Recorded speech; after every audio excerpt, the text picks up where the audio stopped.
अस्सलाम वालेकुम नाजरीन। ड्रामा सीरियल आपा शमीम की नेक्स्ट एपिसोड में आप देखेंगे ये शमीम जो कि कश्यप की गाड़ी तो हथिया ही लेती है। ताया ने जो सहारा दिया था कश्यप को वो भी अपनी बेटी शमीम को ना मना सके और फिर अब्दुल बारी की बात तो छोड़ ही दें।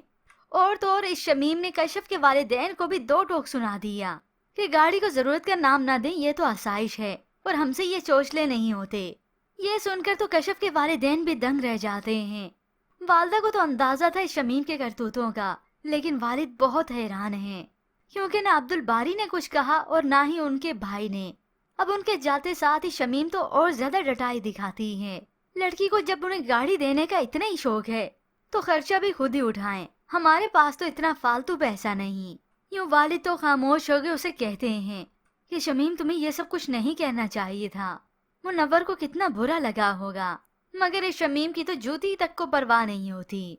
अब वालिद घर गए तो काफी परेशान हाल होते हैं। बीवी ने तो कह दिया मुझे तो शमीम की फितरत का अच्छी तरह से अंदाजा है।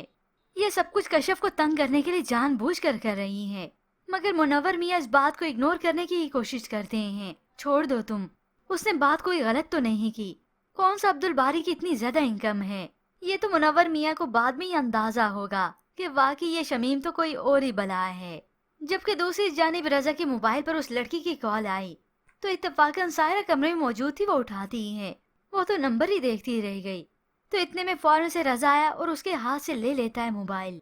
मगर सायरा तो पूछती है कि ये कौन है और रहा रजा वो डटाई से ही झूठ बोल देगा। मगर यहाँ पर अब्दुल बारी के घर पर महाज तो अब खुल ही चुका है क्योंकि कश्यप जो कि बहुत ज्यादा अपसेट है कि अब्दुल बारी उसके लिए कोई स्टैंड नहीं लेता। जब भी कश्यप उसे देखती है वो शर्मिंदा निगाहों से अपनी निगाहें नीची कर लेता है। जबकि व्यवर्स दूसरी जानिब ये आपा शमीम जिसे खप तो चढ़ा है अपना क्लिनिक खोलने का। कुछ वक्त के लिए नर्सिंग क्या कर ली, ये तो खुद को डॉक्टर ही समझने लगी है। अपने अब्बा के साथ जाती है और क्लिनिक के लिए एक जगह देखती है। उसे वही पसंद आता है तो घर आकर अपने अब्बा से बात ही करती है। अब्बा जी मैंने फैसला कर लिया है कि मैं अपना क्लिनिक खोलूंगी तो यहीं खोलूंगी।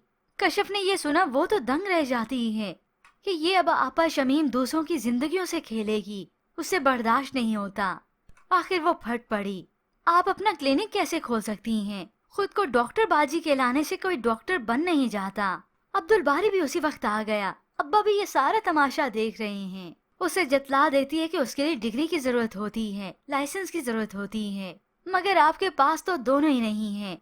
बस फिर कश्यप की ये बातें तो भड़का गईं इस आपा शमीम को। तुम्हारी इतनी हिम्मत, उसी वक्त उसे तमाचा दे मारती है। मारा नहीं था कि उसी वक्त कश्यप उसका हाथ ही पकड़ लेती है।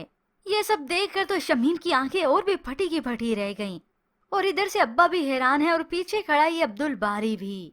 उन्हें ये नजर नहीं आएगा कि हाँ इस शमीम ने ही गलत किया और कश्यप इसने भी मजबूर होकर इसे रोका कि कोई और तो मेरे लिए कुछ स्टैंड ले ही नहीं रहा, तो इसीलिए मैं मजबूर नहीं, मैं लाचार नहीं। आज ये गलती कर ली है, आइंदा मत कीजिएगा वरना हाथ मेरा भी उठ सकता है। और जतला भी देती है कि खामोश होकर जुल्म सहने वाली वो लड़की नहीं। ये स्टैंड तो अब्दुल बारी को लेना चाहिए। खैर वो पूरी जिंदगी नहीं बोला इस आपा शमीम के आगे, तो अब अचानक से ऐसे कैसे बोलता। मगर हाँ इस कश्यप का जरूर टोकेगा। कश्यप ये तुम आपा के साथ कैसे बात कर रही हो। अब कश्यप अपने कमरे में चली गई तो इधर शमीम अलग से। शमीम तो अपने उन हाथों को देखती ही है कि इस कश्यप का तो मैं अब खून पी जाऊंगी। इस कल की आई लड़की की इतनी हिम्मत। तो इधर कमरे में ठहरी कश्यप जिसे शदीद गुस्सा होता है उसी वक्त गुस्से से कुशन उठा दे मारती है। अब्दुल बारी आया तो सीधा उसे ही लगता है। यूं देखते देखते मामला बिगड़ता चला जाएगा। मगर हाँ इस आपा शमीम को कोई गलत नहीं कहेगा, बल्कि यही आपा शमीम होगी जो कश्यप का सर झुका ही देगी।